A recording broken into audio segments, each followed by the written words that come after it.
Bonjour à toutes et à tous. Alors vous voyez les câbles derrière moi, vous le devinez, je suis à Londres. Nous allons parler de Londres et du Royaume-Uni 10 ans après le Brexit. Nous allons nous déplacer un petit peu dans la ville et puis comme on le fait aussi dans d'autres pays, en Espagne, etc., essayer à travers les observations que l'on peut faire du réel de comprendre la société et l'économie britannique et bien sûr la bourse britannique 10 ans après le Brexit. On se retrouve dans différents endroits de Londres pour en parler. Alors je me mets un petit peu au calme, enfin pas tout à fait. Londres est une ville qui bouge beaucoup, qui a une forte énergie. D'ailleurs, beaucoup de gens qui sont dans le monde des affaires le disent, qu'il y a une énergie à Londres qu'on ne retrouve pas à Paris. Ça, je l'ai entendu plein de fois. Donc là, je suis dans un petit village londonien, comme il y en a un certain nombre. On est juste à côté de Regent Street, qui est la rue très commerçante, où il y a les grands magasins, etc. Eh bien, 10 ans après le Brexit, ce qu'on peut dire, c'est que l'économie du Royaume-Uni reste une économie forte. Ce n'est pas une économie en croissance. Contrairement à l'Espagne, par exemple, on est plutôt dans une configuration similaire à la France, c'est-à-dire une croissance atone, 0,6, 0,8% de croissance annuelle. Mais ça reste une économie forte en ce sens que c'est une grosse économie. Comme vous le notez, on est à plus de 3 500 milliards de livres de PIB, ce qui fait plus de 4 000 milliards d'euros. Donc on est au-dessus de la France. La France est estimée à 3 300, 3 400 milliards. Donc on est au-dessus de l'économie de la France, mais la croissance n'est pas supérieure à celle de la France. Quant à la dette, elle est élevée, pratiquement 100% du PIB, mais la France lui est passée devant, depuis le Covid en particulier, puisqu'on n'arrive plus à décrocher des 115 ou 120% du PIB. La France est en situation problématique, comme l'Italie d'ailleurs, ce qui n'est pas encore le cas ici, même si la dette reste élevée. Voilà, donc là maintenant on va plutôt parler un petit peu de la bourse après avoir parlé de l'économie. Et peut-être quelques mots sur la société britannique et en tout cas londonienne, et on enchaîne sur la bourse si vous le voulez bien. Alors sociologiquement, il y a une tradition de consommation plus importante qu'à Paris. Je compare Londres avec Paris parce que Londres est quelque part un peu déconnecté du pays qui est le sien, qui est le Royaume-Uni. Il y a une tradition de consommation très forte à Londres et on va voir que ça a des répercussions au niveau de la finance. Regardez l'ambiance à 17h30 et c'est comme ça dans toute la ville. Alors je vous disais, et je le répète, que les gens consomment énormément. Il n'y a qu'à faire un tour dans le Chinatown de Londres, avec beaucoup de communautés asiatiques locales, mais aussi beaucoup de touristes, beaucoup de Londoniens, quelles que soient leurs origines, qui vont flâner et consommer. Beaucoup plus que dans le quartier asiatique de Paris, par exemple, où il y a des restaurants d'aussi bonne qualité, ça c'est pas le problème, mais il n'y a pas le même niveau de consommation. Et puis vous avez vu les pubs, à partir de 17h, les pubs sont remplis, sont bondés.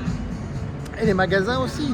On ne parle même pas de la folie des magasins au moment des fêtes de Noël. Londres contribue énormément à rehausser l'économie du Royaume-Uni. On ne sent pas dans la ville de Londres la crise larvée, parce que c'est une crise larvée, c'est pas une crise manifeste, qu'il y a sur le reste du Royaume-Uni. Vous voyez là, derrière moi, regardez l'animation qu'il y a, là les gens se préparent, ils sortent du pub, ils vont au resto, et c'est comme ça donc tous les soirs où ils vont se promener, ils vont flâner, etc. Là, je suis dans le quartier Saint James. Alors, quel rapport avec la finance? Eh bien, pour avoir une consommation aussi décomplexée, voire parfois ostentatoire, cela est corrélé à une relation décomplexée avec la finance. Et la grosse différence avec la France, elle est là. Figurez-vous que la bourse de Paris, globalement, elle capitalise plus que la bourse de Londres. Et pourtant, la City est une véritable institution mondiale. Même si elle capitalise moins que la bourse de Paris, ça c'est important de le savoir, vous avez beaucoup de sociétés européennes qui disent je vais aller me faire coter sur la bourse de Londres et plus personne ne vient sur la bourse de Paris.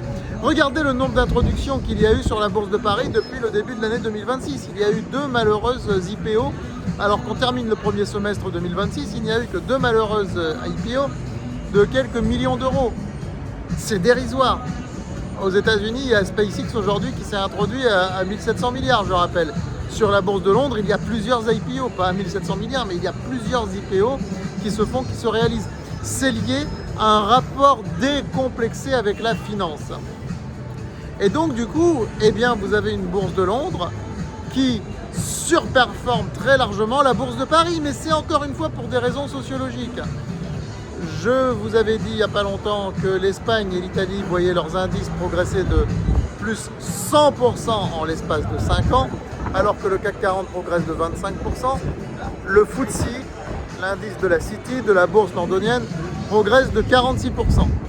C'est quand même 2 fois mieux que le CAC 40, alors qu'on l'a vu, l'économie du Royaume-Uni n'est pas dans une croissance meilleure que l'économie parisienne, que l'économie française, pardon. Mais, encore une fois, je le répète, la City est une institution. La City est une institution parce que c'est quelque chose de très important à Londres. La ville se définit pas uniquement autour de la City, mais en partie autour de la City. Alors qu'à Paris, quoi, Euronext qui est à la Défense, j'avais fait une vidéo là-bas, qui se définit autour d'Euronext. Franchement, la bourse de Paris, elle est dérisoire, même si, et c'est ça le paradoxe, elle capitalise plus que la bourse de Londres. Donc toute cette énergie vitale du monde des affaires qu'on retrouve dans la consommation, elle vient de la finance, elle vient de ce monde financier qui distribue ici. Et puis, il n'y a aucune honte à investir en bourse, contrairement à la France. Les gens sont fiers d'investir en bourse, les gens parlent de manière décomplexée des plus-values qu'ils ont fait, des gains qu'ils ont fait. Je pense que sur une journée comme aujourd'hui, tout le monde ne parle que de SpaceX. D'ailleurs, j'en ai entendu parler plusieurs fois dans la rue, alors que vous vous promenez en France, vous n'entendez pas parler de SpaceX. Je veux dire, c'est dans les conversations, dans les pubs, ils parlent de SpaceX aujourd'hui. Le commun des mortels londoniens parle de SpaceX aujourd'hui. Et cette différence, elle est énorme. Il y a un attachement fort à la bourse. Vous ne l'avez pas forcément sur le reste du Royaume-Uni. Mais il y a quelque chose un peu d'américain à Londres. Vous voyez ce que je veux dire? D'ailleurs, par certains côtés, on retrouve une forme d'énergie new-yorkaise dans la ville. Et ça change tout. Ça modifie tout. Voilà. Donc, du coup, vous avez un indice, le FTSE, qui fait 2 fois mieux que le CAC 40. Et le CAC 40, c'est un petit peu, malheureusement, la honte des grands indices boursiers mondiaux. Il fait partie des grands indices. Hein.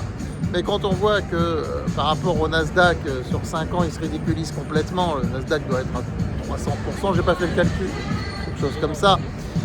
Par rapport au FTSE, il est 2 fois moins, par rapport à l'Espagne et à l'Italie, il est 4 fois moins, enfin le CAC 40 malheureusement se ridiculise un petit peu. Voilà, avant de nous quitter, je vais vous mettre à l'écran, ne quittez pas la vidéo, n'arrêtez pas la vidéo, je vais vous mettre à l'écran plusieurs bouts de ma balade à Londres, comme ça vous voyez un petit peu l'ambiance. On va aller à Piccadilly, on va aller à Soho, le quartier qui abrite ce fameux Chinatown que j'ai filmé aussi, que je vais vous montrer. Restez, tout ça, ça va s'enchaîner et imprégnez-vous tout simplement de cette énergie qu'il y a et dites-vous bien que cette énergie, elle vient de la finance et elle se transmet à la finance. Si vous comprenez ça, vous comprenez tout et vous comprenez ce qui manque en France. Regardez la suite de la vidéo, c'est des balades urbaines, c'est de l'urban exploration comme on dit, mais soft, hein, je ne vais pas aller explorer des lieux désaffectés avec des cafards et autres, c'est tout simplement des moments de vie hein, que je vais vous projeter, comme je le fais parfois à Paris. Donc restez, ça va s'enchaîner avec la présente vidéo.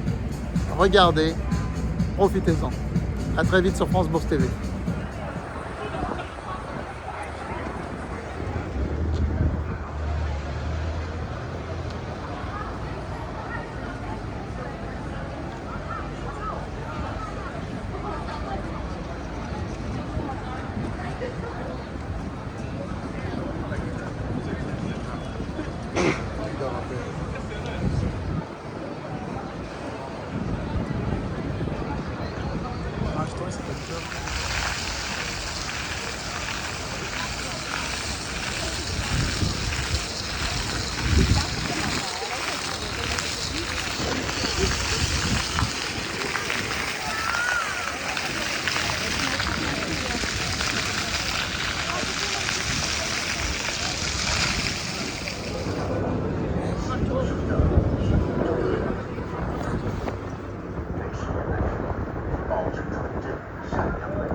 思想品行，重新走回传统之路，才是世人能走过生死大劫的保障。